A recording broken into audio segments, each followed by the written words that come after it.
சிவபெருமானுக்கு ஏன் 3 கண் இருக்குன்னு தெரியுங்களா உங்களுக்கு? வாங்க காணொளிக்குள்ள போவோம். தென்னாடுடைய சிவனே போற்றி எந்நாட்டவர்க்கும் இறைவா போற்றி. அனைவருக்கும் வணக்கம். இந்த காணொளியில நம்ம சிவபெருமான் அப்பன் சிவபெருமான் இருக்கிறானே, அவனுக்கு ஏன் 3 கண்கள் கொடுத்துருக்குறாங்க என்கின்ற தெளிவினை தான் சிந்திக்க போகிறோம். இந்த சிவபெருமான் இருக்கின்றாரே, அவருக்கே உரிய பெயர் இந்த முக்கண்ணன் அப்படின்பது. சங்க காலத்தில் சிவபெருமான் பேரை சிவனே குறிப்பிடலை, கண்ணுதல் கடவுள் அப்படின்னு குறிப்பிட்டிருக்காங்க. நுதல்னா நெற்றி. அப்போது சிவபெருமானுடைய சிறப்பாக அவனுடைய சிறப்பு பெயராக நெற்றியில் கண்ணுடைய கடவுள் அப்படின்னு குறிப்பிட்டிருக்காங்க. இப்போ வேறு யாருக்கும் நெற்றியில் கண் இல்லை அப்படிங்கிறது நமக்கு தெரியுது.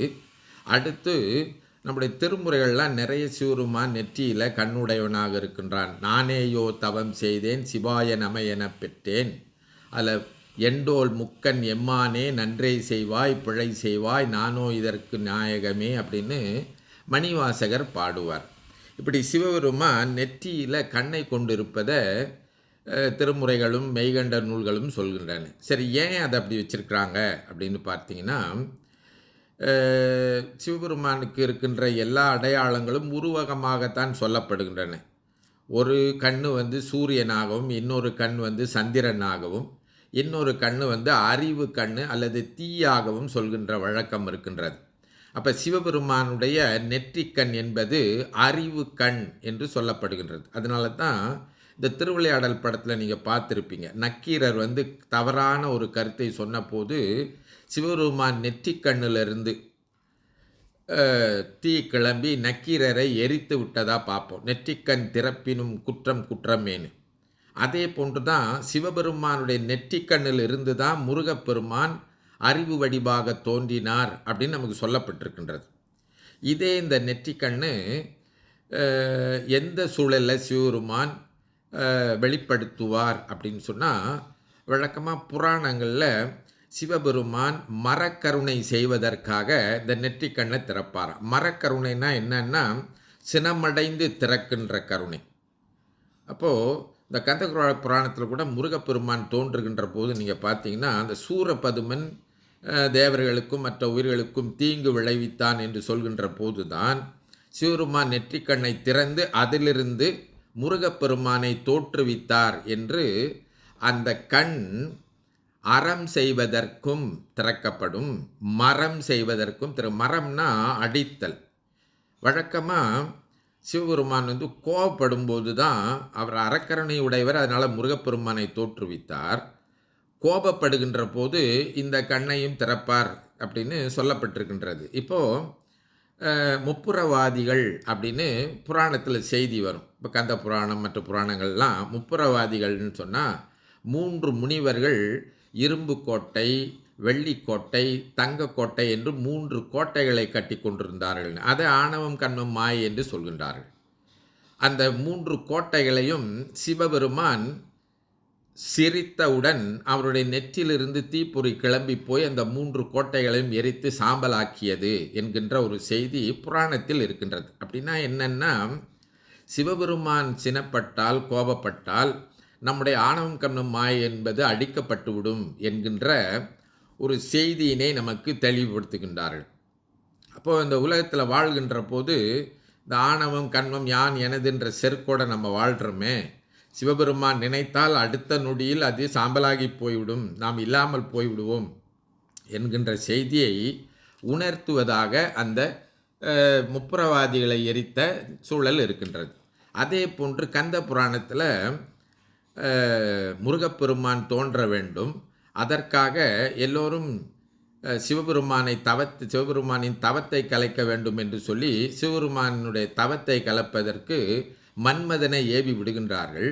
மன்மதன் அவன் அம்பு போடுகின்றான், கரும்பு வில்லு, அதில் மலர் அம்பை வைத்து சிவபெருமான் மேலே அந்த அம்பை விடுகின்றான். சிவபெருமான் விழித்து பார்க்குறாரு. விழித்து பார்த்தவுடன் அவருடைய தவத்தை கலைத்ததினால மன்மதனை அழித்தார், மன்மதன் எரிந்து சாம்பலாகி போனான் என்கின்ற இன்னொரு செய்தி புராண செய்தியாக இருக்கின்றது. அந்த இடத்துல மன்மதன் எனப்படுவன் ஆசையை குறித்து நிற்பவனாக இருக்கின்றான். அப்போது சிவபெருமான் முன்னாடி ஆசை என்பது நில்லாது, என்கின்ற இன்னொரு செய்தியும் அந்த இடத்துல மன்மதனை எரித்த சூழலை நம்ம பார்க்கின்றோம். இப்படி சிவபெருமானுடைய இந்த நெற்றிக்கண் எனப்படுவது ஆசையை அழிப்பது, ஆணவம் கண்ணும் மாயை என்கின்ற இந்த மும்மலங்களை அழிப்பது, குறிப்பாக சொல்லப்போனால் தவறு செய்கின்றவர்களை தண்டிப்பது என்கின்ற அறிவு கண்ணை சிவபெருமானுடைய பேராற்றலை மரக்கருணையை உணர்த்தி நிற்பதாக நாம் புரிந்து கொள்ள வேண்டும். இப்போ அதனால தான் சிவபெருமானுக்கு மூன்றாவது ஒரு கண்ணை போற்றார்கள். இது கூட இன்னும் கூட ஒரு செய்தி சொல்லலாம்.